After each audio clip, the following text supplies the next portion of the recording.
नमस्कार दोस्तों, स्वागत है आपका हमारे चैनल हिंदू इन्फिडेल में। तीसरे दिन हुए भयानक युद्ध को हमने पिछले भाग में देखा। आज हम कुरुक्षेत्र की भूमि पर चौथे दिन युद्ध में क्या हुआ वो देखेंगे। कुरुक्षेत्र की युद्ध के मैदान में चौथा दिन।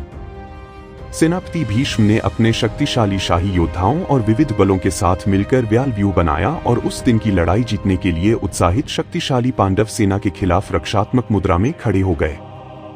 पांडव सेना ने अपनी व्यूह रचना बनाई जो नई और अप्रयुक्त थी लेकिन आश्चर्यजनक थी, जिसमें प्रत्येक कोने पर आक्रमण की मुद्रा में 4000 हाथी थे और सामने से कृष्ण और अर्जुन द्वारा चमचमाते हुए वानर ध्वज वाला रथ उसकी रक्षा और नेतृत्व कर रहा था।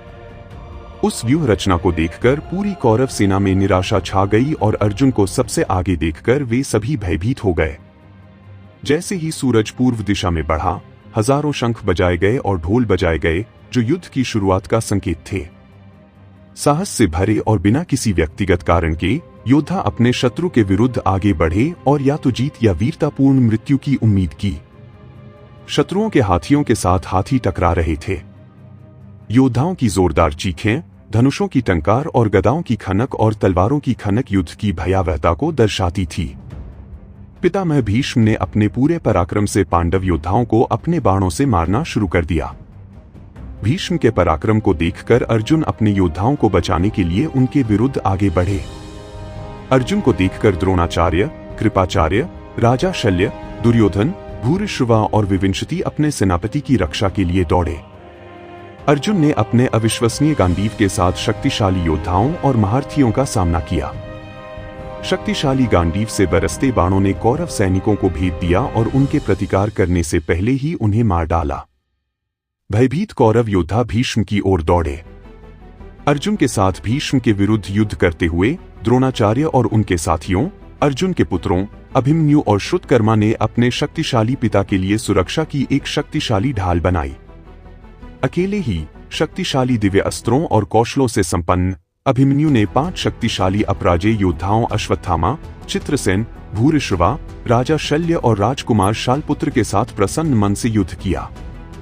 अभिमन्यु ने साहसी हृदय से अपने सभी पराक्रम, बहादुरी और शस्त्र ज्ञान के साथ 5 शक्तिशाली महारथियों को पीड़ित किया और वे 5 योद्धा और उनकी पलटने खुद की रक्षा करने में असमर्थ थी।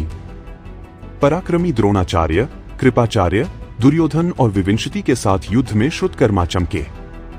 अपने पुत्रों के पराक्रम को देखकर अर्जुन ने प्रसन्नता से भरकर उनका उत्साह बढ़ाया और भीष्म पर क्रोध किया। भीष्म और अर्जुन दोनों ने तीखे बाणों की वर्षा की, जिससे योद्धाओं, हाथियों और घोड़ों का बुरी तरह से सहार हो गया। अर्जुन और उसके पुत्रों के हाथों अपने योद्धाओं की हार देखकर दुर्योधन ने मद्र साम्राज्य के कुशल धनुर्धरों और त्रिगर्त और केकय साम्राज्य के शूरवीरों सहित 25,000 अग्रणी योद्धाओं को अर्जुन के पुत्रों का वध करने के लिए प्रेरित किया। शत्रु सेना के एक भाग को अर्जुन और उसके पुत्रों की ओर बढ़ते देख पांडव सेना के सेनापति धृष्टद्युम्न अपनी सेना के साथ उनके विरुद्ध आगे बढ़े।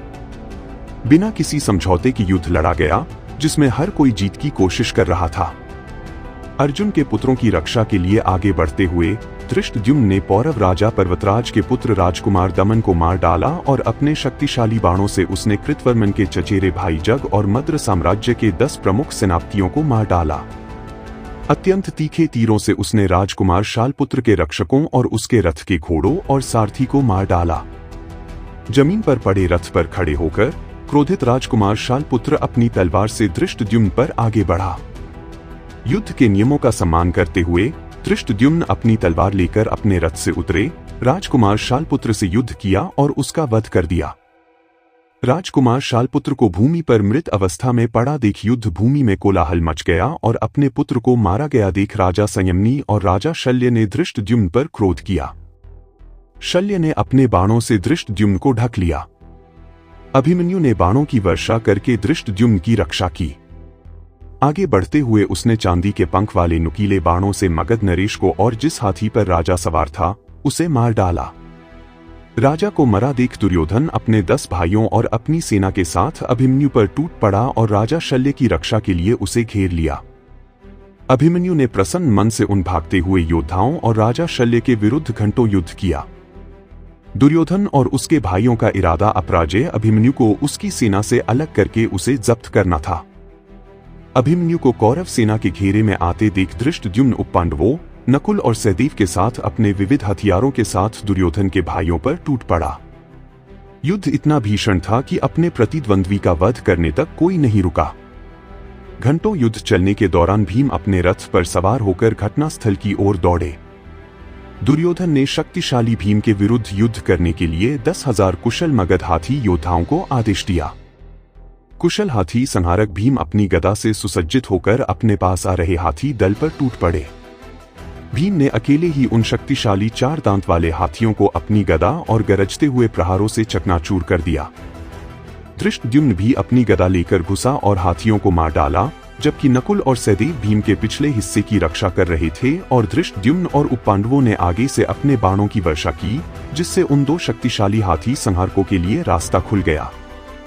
1 घंटे के भीतर ही भीम और धृष्टद्युम्न ने मगध सेना के हाथी दल का सफाया कर दिया और मृत हाथी कटे हुए पहाड़ों की तरह जमीन पर पड़े थे। अपनी गदा घुमाते हुए भीम ने हाथी दल के प्रमुख द्रुमा को मार डाला। उसकी गदा से खून टपक रहा था और वह खून से लथपथ था। भीम भयानक लग रहा था और दुर्योधन के भाई डर कर भाग गए। दोपहर तक, जब सूर्य अपनी चरम अवस्था में था लेकिन भीम से कम चमक रहा था, दुर्योधन ने अपनी विशाल सेना को भीमा का वध करने के लिए उकसाया। धृष्टद्युम्न, शिखंडी, सहदेव, नकुल, अभिमन्यु और उपपांडवों के साथ भीम ने बड़ी आसानी से अपने पास आने वाले योद्धाओं को कुचल दिया। भीम की भयंकरता और निर्दयी युद्ध को देखकर कौरव योद्धा भयभीत होकर भाग गए और कुछ ने तो भीम की गदा के साथ उनके भयानक रूप को देखकर ही डर के मारे अपनी जान भी गंवा दी। राजा सोमदत्त के पुत्र भूरिश्रवा ने सात्यकी के विरुद्ध युद्ध किया, जो निर्दयतापूर्वक कौरव सेना पर आक्रमण कर रहा था। पितामह भीष्म ने अर्जुन और अभिमन्यु के विरुद्ध युद्ध किया। दुर्योधन ने भी अत्यंत क्रोध में भीम का सामना किया। द्वंद्व इतना तीव्र था कि दोनों बिना रुके युद्ध करते रहे। भीम ने अपने बाणों से दुर्योधन का धनुष तोड़ दिया। क्रोधित होकर दुर्योधन ने दूसरा धनुष लिया, उस पर डोरी चढ़ाई और भीम पर तीक्ष्ण नुकीला बाण चलाया। बाण कवच को भेदता हुआ भीम के वक्षस्थल के बीच में जा लगा। अत्यंत आहत होकर भीम अपने रथ पर गिर पड़े। भीम को अचेत पड़ा देखकर राजा शल्य, दुर्योधन और उसके भाई प्रसन्न मन से भीम का वध करने के लिए आगे बढ़े, किंतु उनका स्वप्न तब चकनाचूर हो गया जब अभिमन्यु अपनी विशाल सेना के साथ वहां पहुंचा। अभिमन्यु ने अपने तीखे सुनहरे पंख वाले बाणों से राजा शल्य को घायल कर दिया और उसके सारथी ने शल्य को युद्ध भूमि से हटा दिया। दुर्योधन का सामना अभिमन्यु से हुआ, जबकि भीम ने होश संभालते हुए दुर्योधन के 14 भाइयों का सामना किया। भीम ने अपना धनुष हाथ में लेकर दुर्योधन के भाइयों पर बाणों की वर्षा की। 14 भाई तीव्र क्रोध में भीमा पर उसी प्रकार टूट पड़े जैसे मृग मगरमच्छ पर टूट पड़ते हैं। भीम ने प्रसन्न मन से उन पर बाणों की वर्षा की और सेनापति का सिर काट डाला तथा 3 बाणों से जलसंध का वध कर दिया। शेष भाई कुछ भी कर पाते उससे पहले ही भीम ने सुषेण और उग्र का वध कर दिया। एक दिव्य बाण का आवाहन करके 70 बाणों का प्रयोग करके उसने वीरबाहु को उसके सारथी और घोड़ों सहित मार डाला। भयभीत कौरव सेना के बीच में भीम ने अपने चौड़े मुख वाले बाणों से भीमावेग, भीमाविक्र और सुलोचना का वध कर दिया। भीम के क्रूर कृत्य को देखकर भयभीत होकर शेष बचे भाई अपनी सेना के साथ भाग गए। भीम को भागते हुए भयभीत कौरव योद्धाओं का वध करते देख राजा भगदत्त अपने हाथी योद्धाओं के साथ भीम पर हमला करने के लिए आया। अभिमन्यु ने हाथी योद्धाओं को रोका जबकि भीम भगदत्त का सामना कर रहा था। हालांकि भगदत्त पहले भीम पर हमला करने में सक्षम था, लेकिन कुछ ही क्षणों में अपनी ताकत हासिल करते हुए भीम ने भगदत्त पर हमला करना शुरू कर दिया और भीष्म और द्रोण अपनी सेना के साथ भगदत्त को बचाने के लिए आए। भगदत्त के पास जाकर भीष्म ने कहा, हमारे पशु थक चुके हैं और सूर्य भी अस्त होने वाला है। इस समय हमें नया युद्ध शुरू नहीं करना चाहिए। बेहतर होगा कि हम सब आज के युद्ध से हट जाएं। सूर्यास्त में बहुत कम समय बचा है, इसलिए मैं सेना को आज के लिए वापस जाने की घोषणा करता हूं। उनके वचनों को स्वीकार करते हुए भगदत्त और द्रोण ने भीष्म के साथ शंख बजाया।